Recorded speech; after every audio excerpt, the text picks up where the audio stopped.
अपनी विरासत पर गर्व के साथ साथ एक और बात भी महत्वपूर्ण है, और वो है गुलामी की मानसिकता से पूरी तरह मुक्ति। आज से 190 साल पहले 190 साल पहले साल 1835 में 1835 में मैकाले नाम के एक अंग्रेज ने भारत को अपनी जड़ों से उखाड़ने के बीज बोए थे। मैकाले ने भारत में मानसिक गुलामी की नींव रखी थी।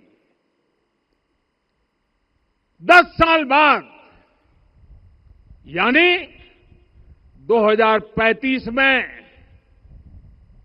उस अपवित्र घटना को 200 वर्ष पूरे हो रहे हैं। कुछ दिन पहले मैंने एक कार्यक्रम में आग्रह किया था कि हमें आने वाले 10 वर्षों तक उस 10 वर्षों का लक्ष्य लेकर चलना है कि भारत को गुलामी की मानसिकता से मुक्त करके रहेंगे। साथियों, सबसे बड़ा दुर्भाग्य यह है कि मैकाले ने जो कुछ सोचा था उसका प्रभाव कहीं व्यापक हुआ। हमें आजादी मिली, लेकिन हीन भावना से मुक्ति नहीं मिली। हमारे यहां एक विकार आ गया कि विदेश की हर चीज, हर व्यवस्था अच्छी है और जो हमारी अपनी चीजें हैं उनमें खोट ही खोट है। साथियों, गुलामी की यही मानसिकता है जिसने लगातार यह स्थापित किया। हमने विदेशों से लोकतंत्र लिया। कहा गया कि हमारा संविधान भी विदेश से प्रेरित है, जबकि सच ये है कि भारत लोकतंत्र की जननी है,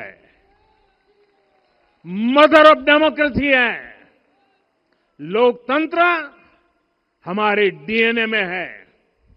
साथियों, अगर आप तमिलनाडु जाएंगे तो तमिलनाडु के उत्तरी हिस्से में उत्तीरमेरूर गांव है।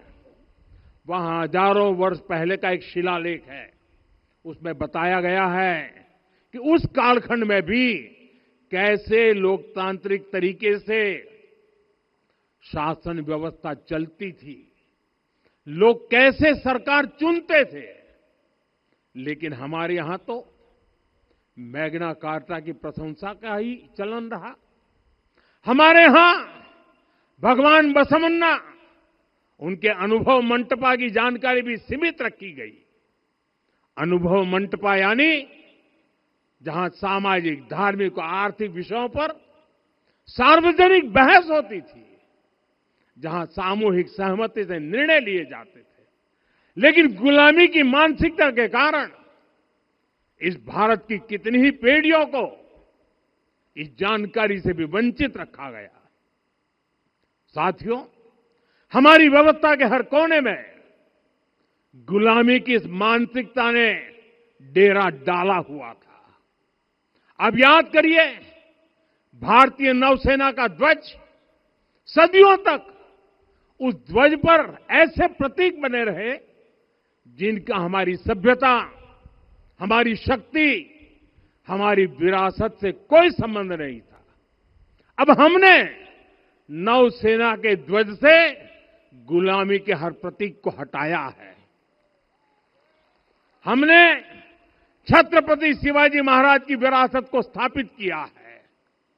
और ये सिर्फ एक डिजाइन में बदलाव नहीं हुआ, ये मानसिकता बदलने का क्षण था।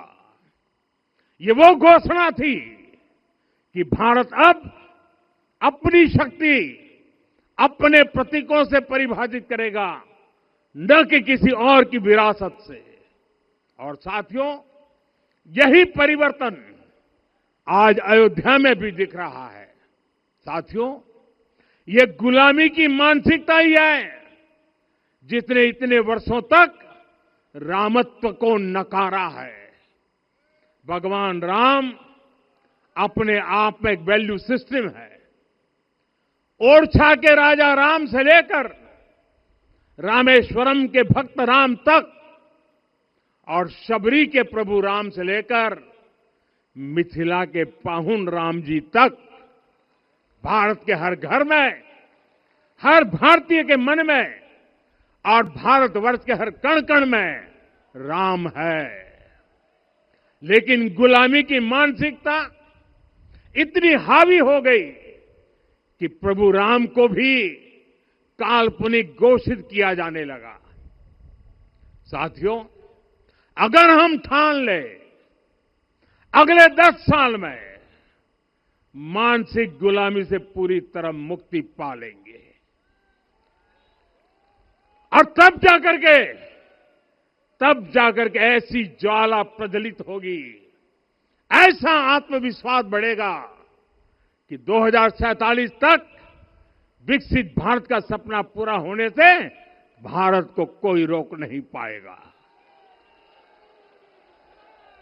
आने वाले 1000 वर्ष के लिए भारत की नींव तभी सशक्त होगी जब मैकाले की गुलामी के प्रोजेक्ट को हम अगले 10 साल में पूरी तरह ध्वस्त करके दिखा देंगे।